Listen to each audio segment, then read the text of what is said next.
Oke, bismillahirrahmanirrahim. Assalamualaikum warahmatullahi wabarakatuh. Waalaikumsalam warahmatullahi wabarakatuh. Selamat pagi, Pagi. Adil Kak Talino, Bacaramin Kak Saruga, Basengat Kak Jubata. Arus, Arus, arus, arus. arus. Tutuhnya tiup, akalnya midop. Oi. Oh, Oke, Bapak, Ibu-ibu. Ah, pada kesempatan kali ini, nanti ah, kita akan membuat demonstrasi kontekstual, Bapak Ibu. Nanti saya akan menjadi observer. Nah, kemudian nanti Ibu Nur Fitri akan menjadi coach dan Bu Yulia akan menjadi coachi. Nah, sebelum kita memulai supervisi, ada beberapa hal yang akan saya sampaikan, Ibu-ibu. Nah, jadi berkaitan tentang supervisi ini, uh, nanti setelah ini akan saya sampaikan pra-supervisi. Nah, kemudian nanti dilanjutkan, saya akan melakukan observasi coaching yang dilakukan coach terhadap coachi. Nah, kemudian nanti setelah itu ada pasca percakapan. Nah, setelah melakukan kegiatan coaching yang dilakukan coach terhadap coachinya. Nah, seperti yang kita ketahui bersama, ibu-ibu, bahwa coaching itu adalah proses kolaborasi yang berfokus pada solusi, berorientasi pada hasil yang sistematis, di mana nanti coach itu akan memfasilitasi untuk peningkatan atas performa kerja daripada coachi. Nah, jadi nanti coach itu adalah sebagai fasilitator, Bu ya, untuk menuntun coachi untuk menemukan jalan keluar dari permasalahannya. Nah, kemudian paradigma coaching itu kita harus fokus, kemudian bersikap terbuka, memiliki kesadaran yang penuh dan kuat, kemudian dan mampu untuk melihat peluang di masa depan. Nah, adapun prinsip coaching, itu yang pertama adalah kemitraan, kemudian ada proses kreatif, kemudian memaksimalkan potensi. Nah, di sini yang menjadi coach adalah Bu Nur Fitri, ya Bu ya. Ya. Nah, nanti kira-kira uh, seperti yang sudah saya sampaikan tadi, ada 3 kompetensi. Kompetensi di dalam coaching yang harus dikembangkan, yaitu kehadiran penuh, kemudian mendengarkan aktif, dan mengajukan pertanyaan berbobot. Nah, kira-kira nanti kompetensi apa yang mau Ibu kembangkan nanti di dalam coaching pada kali ini, Bu? Oke. Terkait dengan kompetensi yang ingin saya kembangkan sebagai seorang coach, itu harapan saya ketiga-tiga kompetensi ini bisa meningkat, Pak. Jadi dari kehadiran penuh, Ya. mendengarkan aktif maupun mengajukan pertanyaan bobot itu bisa saya kembangkan kompetensinya. Oke, baik. Ketiga-tiganya mau dikembangkan. Nah, kemudian kira-kira bagian kompetensi yang mana, Bu, yang bisa saya observasi secara lebih spesifik? Oke. Ah, Uh, jadi pada sesi coaching kali ini, saya ingin fokus pada kompetensi kehadiran penuh dan mendengarkan aktif, Pak. Oke, kehadiran penuh dan mendengarkan aktif. Ya. Nah, oke, baik, Bu, Ibu Coach. Nah, nanti kira-kira yang menjadi indikator ketercapaian dalam coach ini dalam mencapai tujuan pengembangan yang diinginkan tuh kira-kira apa, Bu? Dari yang Ibu mau kuatkan tadi kompetensinya adalah kehadiran penuh dan mendengarkan aktif. Jadi indikator ketercapaian keberhasilannya tuh apa kira-kira, Bu? Oke. Nah, untuk indikator ketercapaiannya, untuk kompetensi kehadiran penuh itu, jadi saya sebagai seorang coach itu bisa memahami uh, apa ya, memahami setiap hal yang disampaikan oleh coaching, mulai dari awal percakapan hingga akhir percakapan coaching. Nah, untuk kompetensi mendengarkan secara aktif itu saya apa ya? Saya bisa uh, memberikan solusi bukan sih. Saya bisa mengarahkan coachee untuk nanti dia fokus pada tujuan yang ingin dia capai dari setiap hal yang dia sampaikan dari percakapan coaching ini. Begitu, Pak. Oh, oke baik, terima kasih Bu. Jadi untuk kehadiran penuhnya Ibu bisa fokus ya setiap apa yang disampaikan, yang di permasalahan disampaikan oleh coach. Nah, kemudian perlu diingat Bu, jadi coach itu bukan Ya, mencari solusi Bu ya. ya, Nah, tapi kita harus menuntun bagaimana coach dapat menemukan sendiri jalan keluar permasalahannya. ya. Nah, dengan mendengarkan secara aktif, jadi tadi Ibu sudah harus memahami apa yang disampaikan oleh coach, kemudian nanti bisa menuntun coach untuk menemukan jalan keluar permasalahannya Bu ya. Oke, baik. Ibu Yulia sebagai coach udah siap? Ya, siap, Oke. Pak. Oke, baik. Waktu dan kesempatannya kami persilahkan untuk Ibu Nur Fitri sebagai coach dan Ibu Yulia sebagai coach untuk melakukan coaching supervisi akademik.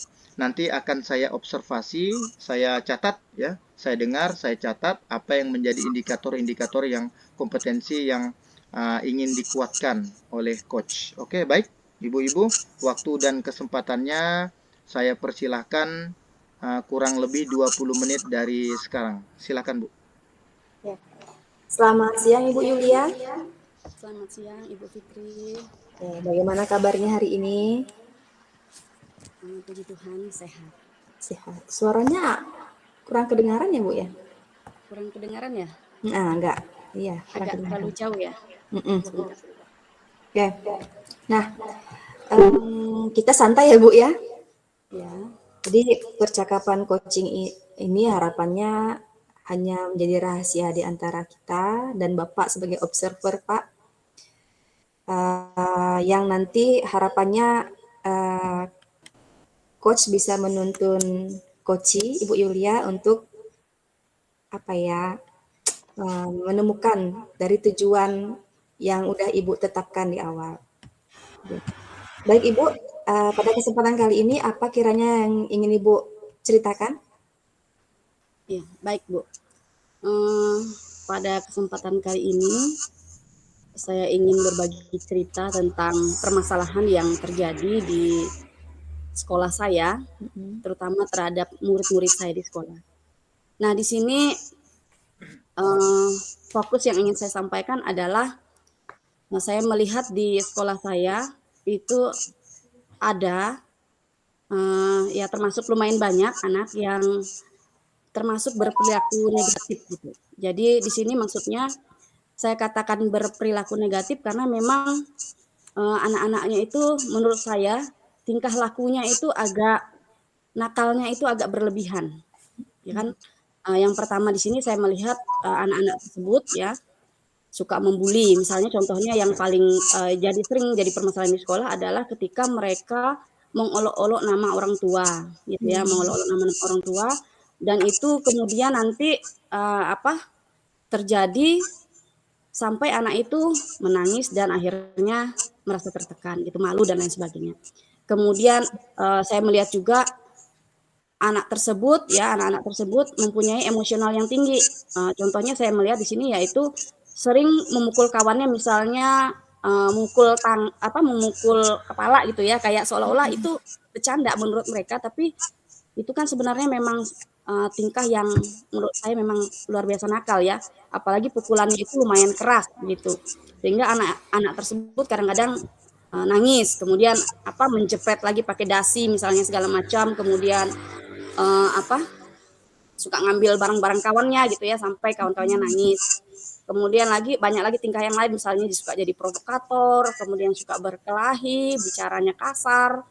Kemudian pokoknya tingkahnya itu semuanya mengundang perhatian-perhatian yang memang luar biasa ya. Kemudian anak tersebut sering keluar masuk tidak konsentrasi dalam belajar gitu. Istilahnya tidak betah gitu di kelas, sebentar mau keluar, izin mau ke WC, padahal sebenarnya mereka bukan ke WC. Itu sih menurut saya tingkah-tingkah seperti itu saya kategorikan sebagai perilaku yang negatif gitu. Oke. Ya, jadi fokus bicaranya pada kesempatan kali ini tuh terkait tingkah negatif dari murid di sekolah ya Bu ya, walaupun mungkin tidak semuanya ya Bu. Iya. Oke. Nah, menurut Ibu nih, apa kekuatan yang Ibu miliki sehingga kekuatan itu nanti bisa Ibu gunakan dalam permasalahan yang sedang Ibu hadapi terkait dengan tingkah laku negatif dari murid-murid Ibu? Iya.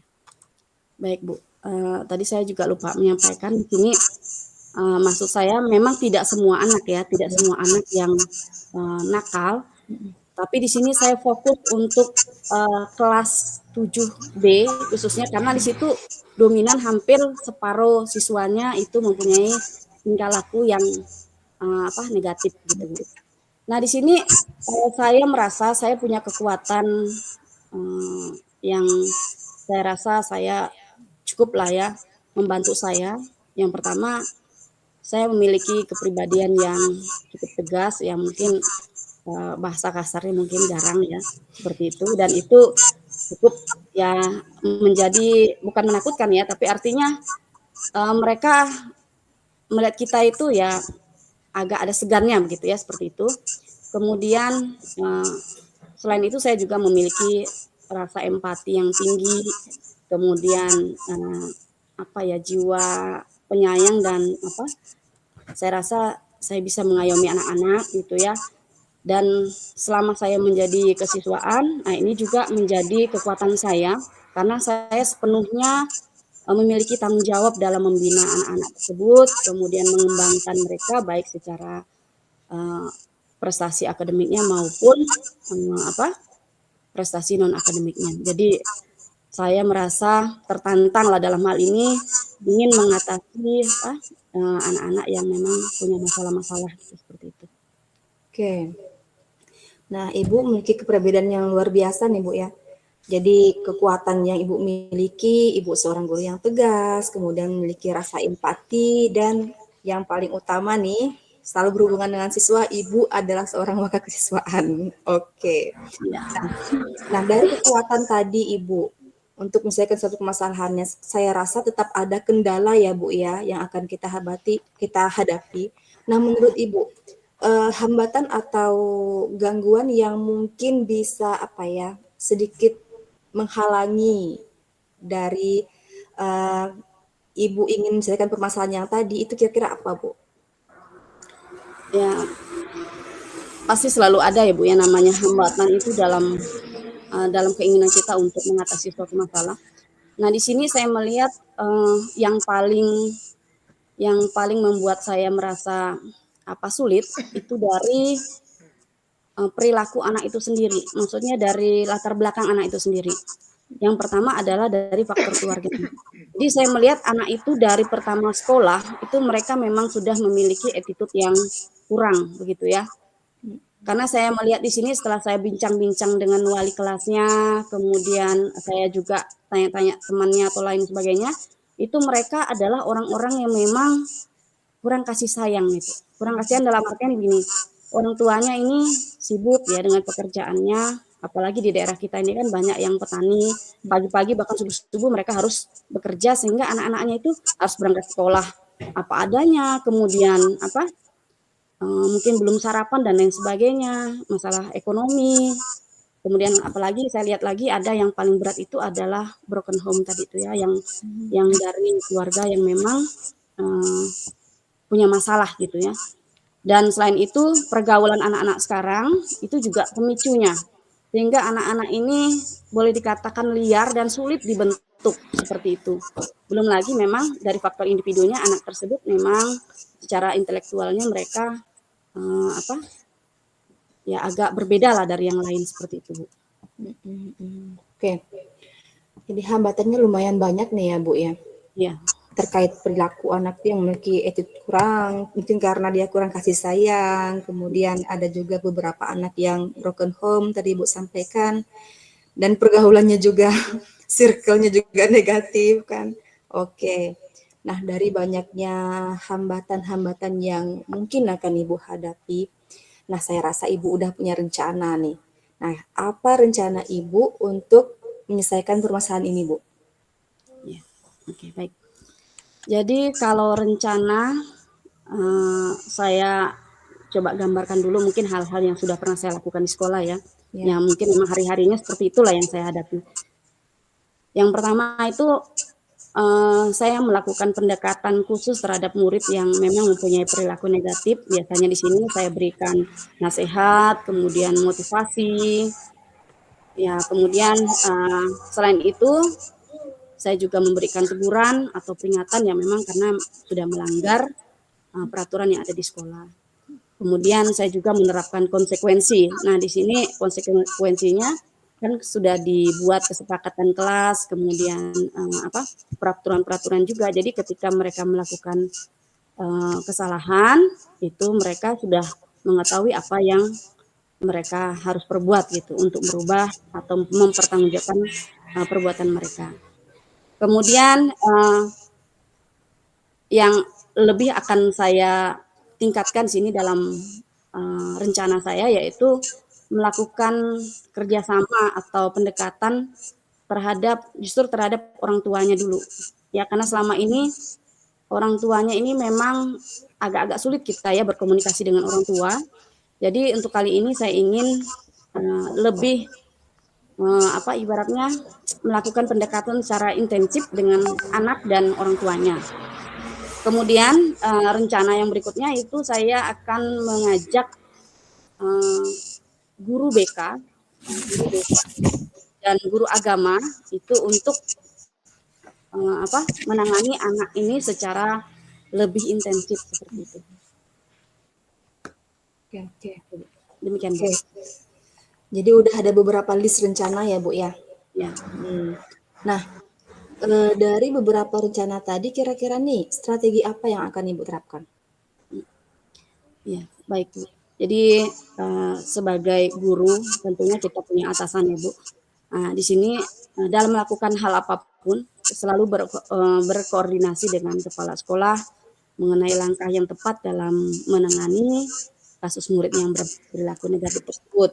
Kemudian saya juga bekerja sama dengan wali kelas, kemudian guru agama dan guru BK untuk lebih serius lagi menangani kasus anak yang memang perilakunya dikatakan negatif gitu. Kemudian bekerja sama lagi dengan tadi yang saya sampaikan ya, orang tua untuk sama-sama memberikan perhatian lebih lah gitu ya kepada anak sehingga terjalin nanti komunikasi yang bagus antara orang tua dengan sekolah gitu. Yang terakhir yaitu saya mencoba ya membuat jadwal bimbingan dan pembinaan rutin yang akan dilakukan nanti oleh guru BK kemudian agar karakter anak tersebut bisa terbentuk lebih baik gitu Bu. Oke. Ini karena lingkar pengaruh ini Ibu ini lumayan besar di sekolah Bu ya. Saya menarik dengan yang bagian akhir membuat jadwal bimbingan nih. Karena juga Ibu seorang wakasiswaan kan. Oke, tadi sudah berkoordinasi dengan kepala sekolah, guru BK dan guru agama, kemudian berkomunikasi dengan orang tua juga membuat jadwal bimbingan. Oke. Bagus sekali strateginya Bu. Nah, kira-kira nih kapan Ibu akan melaksanakan berbagai strategi tadi? Iya. Ya untuk supaya perilaku negatif ini cepat ibaratnya kita tangani dan ibaratnya hasilnya nanti juga supaya ibaratnya perilaku negatif ini tidak menyebar ke yang lainnya karena bisa dikatakan sebagai virus gitu ya. Virus supaya tidak mengganggu yang lain dan teman-teman yang lain juga tidak merasa mendapat tekanan atau merasa tidak nyaman berada di kelas tersebut. Jadi secepatnya saya akan mencoba berbincang lagi dengan bagian-bagian mana yang pihak-pihak mana yang memang membantu saya gitu supaya proses ini lebih cepat gitu. Jadi secepatnya intinya Bu. Oke. Nah, jika memang itu akan dilaksanakan dalam waktu dekat ini, nah menurut Ibu nih, apa ukuran dari berbagai strategi tadi itu menyatakan berhasil Bu dalam mengatasi permasalahan terkait perilaku anak ini? Menurut saya keberhasilan dari rencana yang telah saya buat itu ketika gini, tadi kan permasalahannya adalah perilaku negatif ya. Jadi ketika ada perubahan sikap atau perilaku yang sudah mengarah ke arah yang lebih baik, meskipun ya itu butuh proses ya Bu ya. Tapi misalnya meskipun terlihat kecil, ya jika ada sudah ada perubahan, maka saya anggap itu sudah berhasil seperti itu. Dan tentunya keberhasilan ini tidak hanya sampai di sini, ya. Tentunya kita tuntaskan terus, kita tetap terus kembangkan sampai benar-benar sesuai dengan harapan kita gitu, Bu. Oke. Ukuran keberhasilannya bisa dilihat dari perubahan sikap pada anak. Iya. Nah, tadi dari percakapan kita di awal itu kan saya ada mendengar Ibu menyebutkan beberapa orang yang akan Ibu libatkan ya Bu ya dalam memecahkan masalah ini. Nah, secara lebih jelas Bu, siapa saja nih yang akan Ibu libatkan dalam mengatasi permasalahan ini? Baik. Jadi intinya yang pertama itu adalah pemegang keputusan, artinya yang bertanggung jawab di sekolah, yaitu pimpinan saya, kepala sekolah. Ini nanti membantu saya dalam membantu dalam mengarahkan saya dalam menangani kasus ini.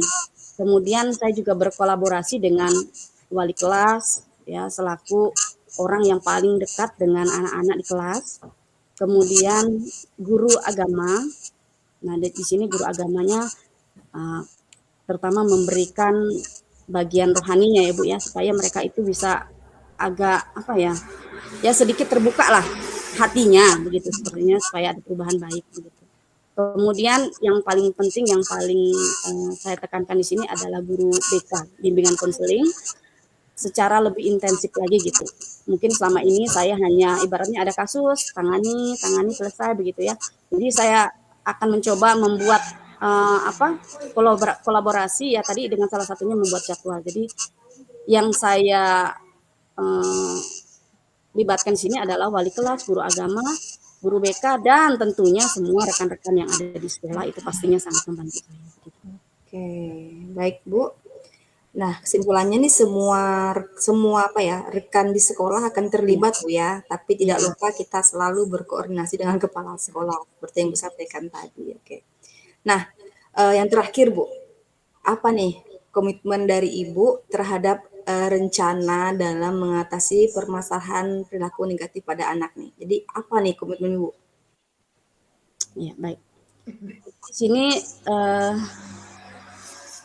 komitmen saya itu saya akan mencoba lebih fokus lagi atau lebih fokus dan lebih konsisten lagi dalam menangani perilaku negatif murid ya Bu ya di sekolah saya, terutama di kelas 7B ini, sehingga tidak berpengaruh buruk terhadap dirinya dan lingkungan belajarnya seperti itu. Kemudian saya juga akan terus menjalin kemitraan yang lebih intensif, terutama dengan guru BK, kemudian dengan wali kelas, dan diharapkan nanti semuanya dapat memberikan perhatian khusus supaya anak-anak ini ada perubahan karakter sesuai yang kita inginkan, ke arah yang lebih baik gitu. Oke, baik Bu. Jadi jika saya perhatikan dari percakapan coaching kita pada kesempatan kali ini, Ibu ini sudah memiliki arah yang sangat jelas Bu ya dalam mengatasi permasalahan yang sedang Ibu hadapi. Nah, semoga nanti sesuai dengan apa yang Ibu rencanakan, dan saya tunggu Bu gimana hasilnya, yang bisa kita berbagi nanti Bu ya pada kesempatan yang lain. Iya Bu, iya. Demikianlah Bu, kita cukupkan sampai di sini. Selamat siang Ibu Yulia. Selamat siang. Oke, baik ya Ibu-ibu. Jadi coaching supervisi akademiknya sudah berjalan. Nah, setelah apa yang dilakukan Ibu sebagai coach ya, dan Ibu Yulia sebagai coach, ada beberapa hal juga nanti yang akan saya sampaikan setelah pasca percakapan tadi. Atau mungkin ini saya fokuskan dulu untuk coach ya, Ibu Nur Fitri. Nah, Ibu Nur Fitri, halo, kedengaran? Kedengaran Pak. Nah, setelah coaching yang Ibu lakukan tadi terhadap coach ya, Ibu Yulia, sesuai dengan kompetensi yang ingin Ibu kembangkan tadi, yaitu pada kehadiran penuh dan mendengarkan aktif, ya, Bapak Ibu Nur Fitri. Nah, apa hal yang sudah Ibu lakukan tadi di dalam coaching tadi yang menjelaskan tentang kehadiran penuh dan mendengarkan secara aktif? Nah, kompetensi yang Ibu mau kembangkan. Silakan, Bu. Baik Bapak, dari kompetensi yang ingin saya kembangkan dan saya ingin Pak observasi dari psikologi coaching tadi, itu saya sudah bisa mengembangkan kompetensi tersebut dan itu dilihat dari indikatornya bahwa saya bisa fokus dalam memahami setiap hal yang disampaikan oleh coach saya. Kebetulan di sini Ibu Yulia terkait dengan permasalahan perilaku negatif pada murid, Pak. Nah, untuk mendengarkan secara aktif, jadi saya saya memahami setiap hal yang Ibu Yulia sampaikan, mulai dari tadi penyampaian permasalahannya seperti apa, kemudian Bu Yulia akhirnya bisa mengidentifikasi permasalahannya dan menyampaikan rencana aksi dalam mengatasi permasalahan tersebut, dan pada endingnya Bu Yulia menunjukkan tanggung jawabnya untuk mewujudkan tujuan dalam mengatasi permasalahan yang saat ini sedang dihadapi terkait permasalahan perilaku negatif pada murid. Nah, itu saya sudah mendengarkan dengan baik apapun yang Ibu Yulia sampaikan. Oke, baik Ibu Nur Fitri.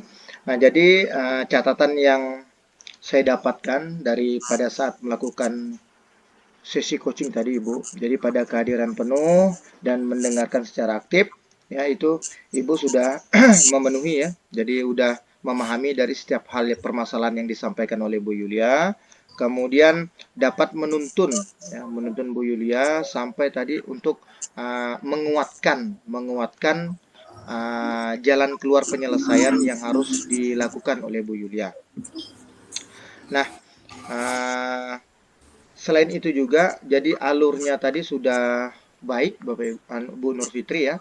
Jadi dari tujuan, kemudian identifikasi masalah, kemudian ada rencana aksinya sampai kepada tanggung jawab. Kemudian ditutup oleh penguatan rancangan tindak lanjut yang harus dilakukan oleh coach dalam permasalahannya tadi. Nah, udah baik Bu.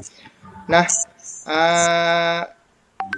kira-kira Bu Nur Fitri, kompetensi apa lagi yang bisa dan memungkinkan harus dikembangkan lebih lanjut untuk permasalahan yang dialami oleh Bu Yulia tadi dalam coaching supervisi akademik?